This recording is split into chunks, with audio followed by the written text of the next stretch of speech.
strong coffee. Alright, so mitosis and meiosis is the last review that we're doing before we get into the really fun stuff, which is the tissues. So we are looking at our test soonish, probably next week sometime. We're not ready quite yet. Your test will not be Monday. I don't typically do tests on Mondays. I don't think that's very nice. But we are looking at your test soonish. We've only got a few more notes to cover, and then another assignment to cover, and to kind of review the mitosis and meiosis. So we're getting there, and we're pretty close. But hopefully this is review for you guys. That's why we're gonna just go through this very quick. I'm gonna kind of focus a little bit more on some of the parts that you might not be as familiar with, but like I said, it's gonna be very fast because hopefully this is a review. This picture is in Google Classroom for you, and I really like how this describes the process. So this is showing that this whole stage here is interphase. Interphase is the longest stage of cell division, or the cell life cycle in general. And interphase is broken up into G1, S, and G2. And this is probably the part that you're not as familiar with, the G1, S, and G2. So that's one of the things we're going to talk about. But hopefully you realize that interphase is where the cell is just being a cell. This is where the cell is doing its cell thing, just being a cell like it's supposed to. Then we have our mitosis process here, and this is the actual cell division. Mitosis is prophase, metaphase, anaphase, telophase. Hopefully that's familiar. You're seniors by now, so you probably got that. Cytokinesis is the very last step. There's a couple things I do want to point out is that cytokinesis is not mitosis. It's different. They do take place at the same time. They kind of overlap here in telophase, but cytokinesis and mitosis are two different things. So I'll probably mention that again later because it's an important idea to understand. Mitosis is just the division of the genetic material, so the DNA. That's all mitosis is. Cytokinesis is splitting the cytoplasm and physically dividing the cell. So it's a separate process that just happens to take place at kind of the same time.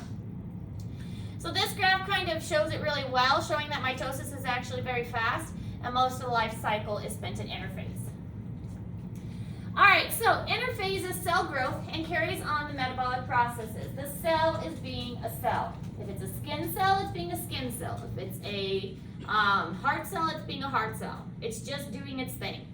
And then mitosis is cell division, where the cell is going to make a copy of itself and a copy of its genetic material.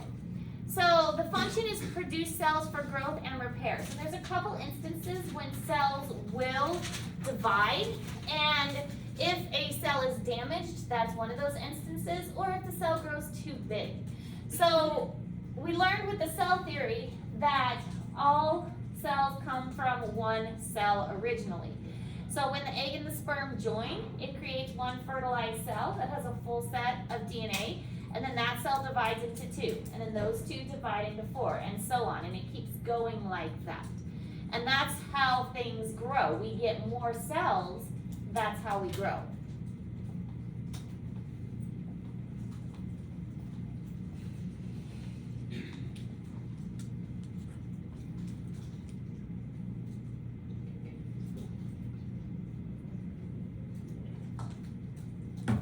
Hot tea is good this morning. Chilly day. Hot tea. I'm not a coffee drinker. I Me prefer neither. my tea in the morning. I like green tea. Ginger and lemon is the type I go to the most, but I like peppermint tea as well.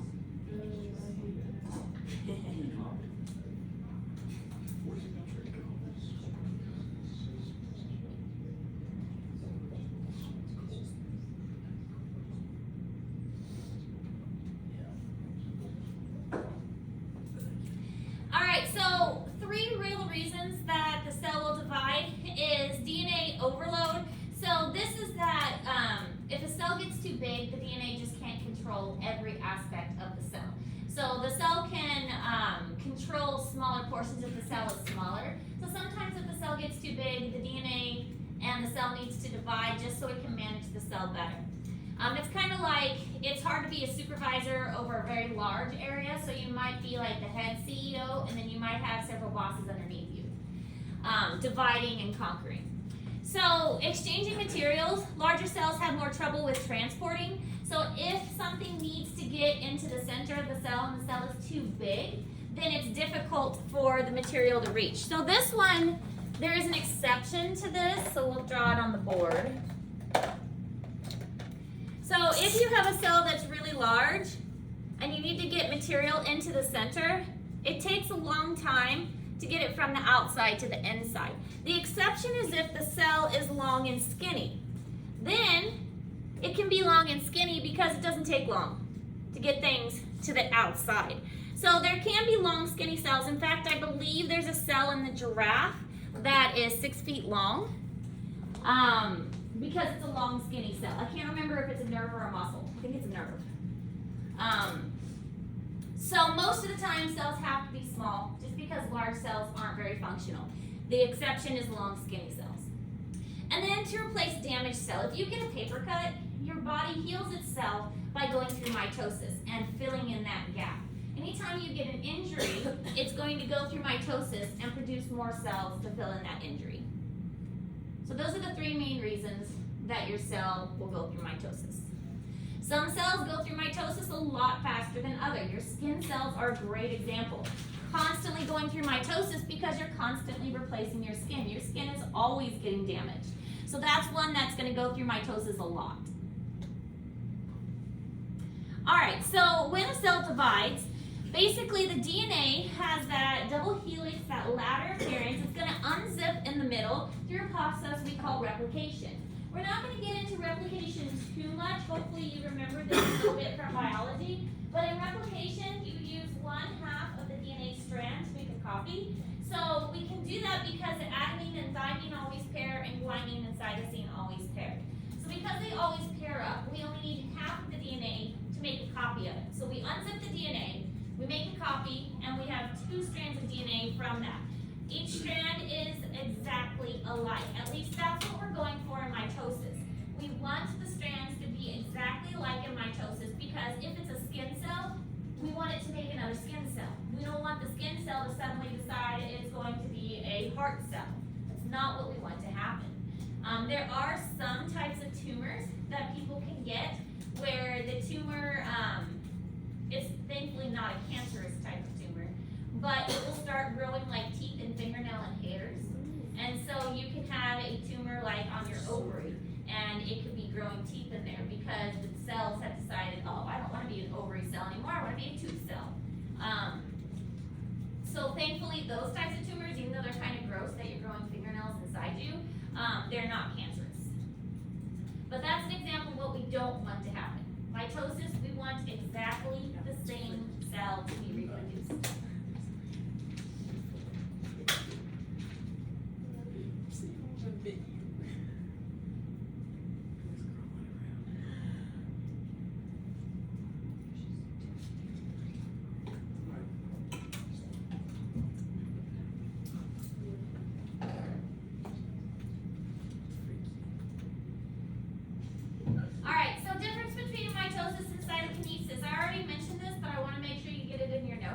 Mitosis is the division of the nucleus in the DNA. That's it. It's dividing the nucleus, it's dividing the genetic material. Cytokinesis is the division of everything else. Dividing the cell physically into 2, making sure each side has enough cytoplasm, making sure each side has enough Golgi bodies or endoplasmic reticulums. That all takes place in cytokinesis. Cytokinesis overlaps with mitosis during the telophase portion. So you might start to see, if you look at this under a microscope, you might start to see the cell dividing and the cytoplasma pinching in during the telophase process. For single cell creatures, this is what they do to reproduce. They make a copy of themselves and suddenly there's 2 of them, so they just reproduce. This is called asexual reproduction. The problem with asexual reproduction is it makes a clone. So if there is something wrong with the original, now there's something wrong with the offspring. So this is not a method that is used in advanced creatures.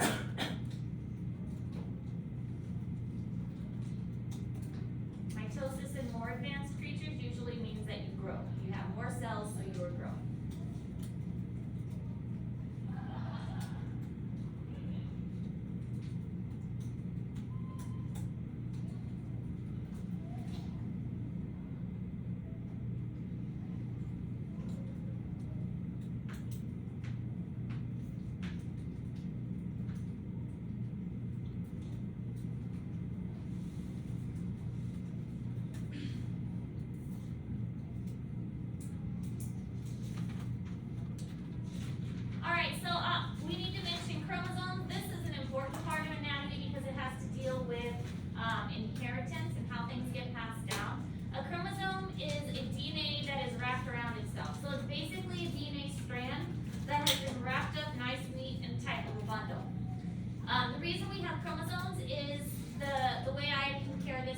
is, think of a really long piece of yarn.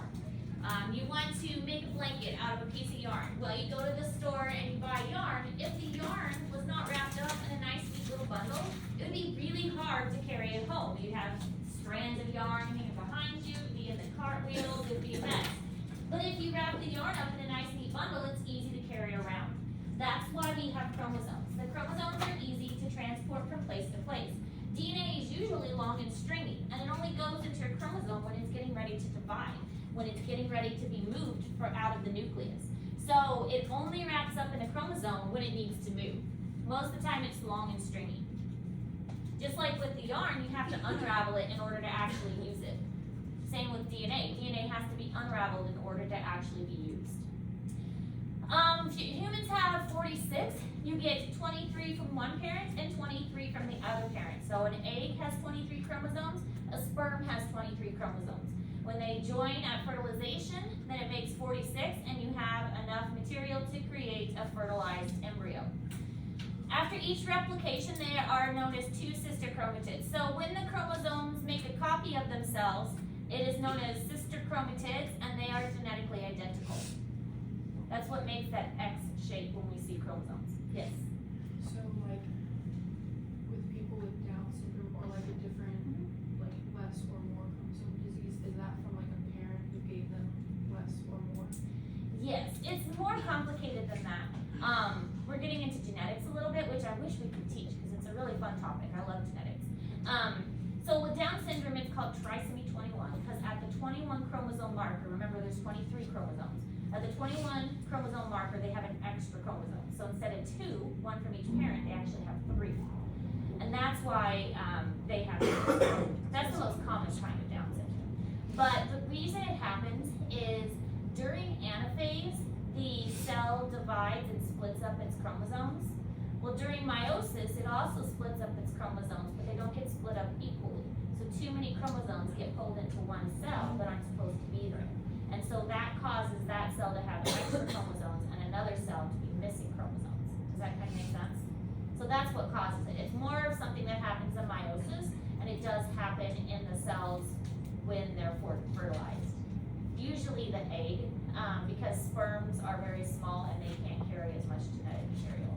So like a follow-up question, if like can you know like from what parent you got that from, or would it just be kind of a mystery? You could, it's kind of a mystery because it's a random mutation. And it's not, there is evidence that shows that women who get pregnant over the age of 35 have a higher risk of Down syndrome in their children. And that's because the eggs have been around longer, and so there's more of a chance for the division process not to happen correctly. So most likely it comes from the mother, but it could come from the father as well, but it's hard to tell because it happens right at conception. So you could test mother and father, and they're going to test fine. So, does that kind of make sense? Yeah. Good questions. All right, so we're going to talk a little bit about interphase because of all the stages, this is probably the one we know least about. Interphase is the longest, but it's divided into 3 stages, G1, S, and G2. G1 is the cell growing. G for growth, it's just growing. S stands for synthesis, and synthesis means this is copying. This is where the DNA gets replicated. There will probably be a question on your test about this because a misconception is that the DNA replicates itself when mitosis starts. That is not true. The DNA replicates itself while it is still in interphase, before mitosis even begins. So S phase of interphase is when the DNA makes a copy of itself. G2 is when the cell just kind of takes a look at itself and says, okay, we're getting ready to divide. Do we have enough organelles? Do we have enough ribosomes? Do we have enough lysosomes? Do we have enough material in order to actually divide? And if not, this is when they make it. So there'll probably be a question on your test about interphase and the different stages of interphase.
looks like, and this will be another thing on your test, you'd have to be able to identify the different stages by looking at a picture similar to this. Interphase doesn't look exciting. It is a cell. You can see a nucleus, you can see the cell, that's all you can really see. So this is interphase, and if you were to look at a bunch of cells under a microscope, this is what you're gonna see most of the time. Because most of the cells are gonna be in interphase. Mitosis is so fast, you have to catch it at just the right time to catch a cell in mitosis. So, as far as mitosis, there are 4 stages: prophase, metaphase, anaphase, and telophase. We are not going into detail with those a lot. We're gonna just skim over it really quick. But those are the 4 stages of mitosis. Meiosis is a little bit more complicated, but mitosis is pretty straightforward.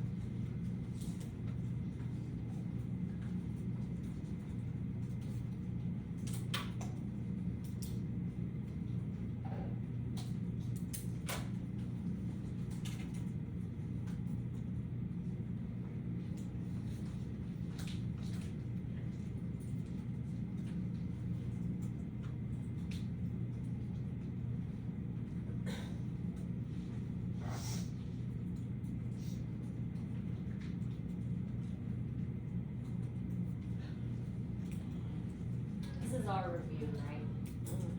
Okay, we're familiar with this a little bit. That's what I'm hoping for.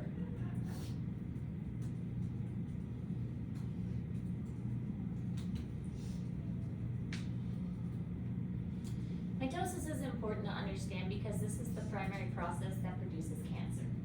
So, in the medical field, if you are going to be a nurse or a doctor of any kind, you will experience cancer at some point. It is pretty common.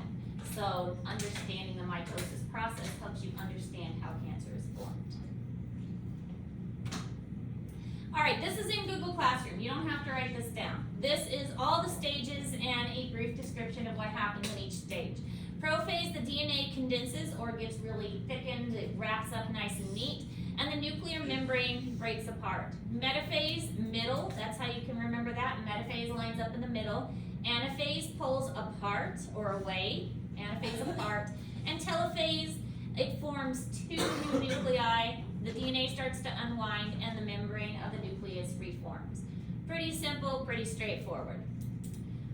The cell life cycle, this is also in Google Classroom, goes from interphase to cytokinesis. So one of the ways that I teach my students to remember it is IPMAT-C.